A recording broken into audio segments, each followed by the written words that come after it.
दिल्ली चुनाव से पहले अरविंद केजरीवाल की बड़ी टेंशन। दिल्ली चुनाव से पहले सीएजी की रिपोर्ट से सियासी भूचाल। सवालों के घेरे में दिल्ली सरकार और अरविंद केजरीवाल।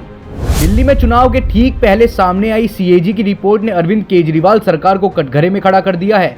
सीएजी की रिपोर्ट में दावा किया गया है कि दिल्ली सरकार की आबकारी नीति के कारण सरकारी खजाने को 2026 करोड़ रुपए का नुकसान हुआ है। इस रिपोर्ट ने शराब घोटाले की गूंज को और तेज कर दिया है। खास तौर पर दिल्ली विधानसभा चुनाव के ठीक पहले ये रिपोर्ट सामने आई है। रिपोर्ट में दिल्ली की 2021-22 की शराब नीति को बनाने और उसे लागू करने को लेकर कई कमियां और अनियमितताएं सामने आई हैं, जिसमें सरकार को 2026 करोड़ रुपए का नुकसान हुआ। शराब नीति को बनाते वक्त एक्सपर्ट की राय को दरकिनार किया गया। एक्सपर्ट्स के पैनल की सलाह ली तो गई, लेकिन उनकी सिफारिशों को दरकिनार कर दिया गया। शराब कंपनियों को लाइसेंस जारी करते वक्त गड़बड़ी की गई। पहले से घाटे में चल रही और ब्लैकलिस्ट कंपनियों को जारी किए गए लाइसेंस। शराब की कीमत और लाइसेंस देने में पारदर्शिता की कमी उजागर हुई। शराब नीति को लेकर फैसले लेने में कैबिनेट और लेफ्टिनेंट गवर्नर की अनदेखी के आरोप। शराब नीति में कोविड के नाम पर कई कंपनियों की गलत तरीके से 144 करोड़ रुपए की लाइसेंस फीस माफ की गई। खास बात यह है कि इस कैग रिपोर्ट में शराब नीति से हुए नुकसान का भी विस्तृत विश्लेषण किया गया है।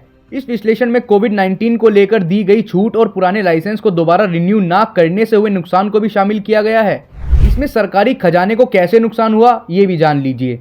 वापस लिए गए लाइसेंसों को दोबारा टेंडर न करने से 890 करोड़ रुपए का नुकसान हुआ। जोनल लाइसेंस धारकों को अनुचित छूट से 941 करोड़ रुपए का नुकसान। कोविड-19 के नाम पर दी गई गलत माफी से 144 करोड़ रुपए का नुकसान। सुरक्षा जमा राशि सही से ना वसूलने से 27 करोड़ रुपए का नुकसान। रिपोर्ट में ये भी आरोप लगाए गए हैं कि लाइसेंस धारकों और थोक विक्रेताओं के बीच गलत समझौते किए गए।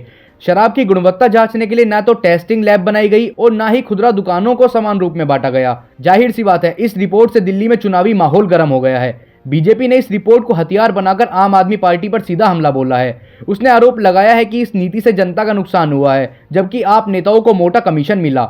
हालांकि आम आदमी पार्टी ने इस रिपोर्ट को राजनीति से प्रेरित बताया। ऐसी ही और अपडेट्स के लिए हमारे चैनल को सब्सक्राइब करें और बेल आइकन को दबाएं।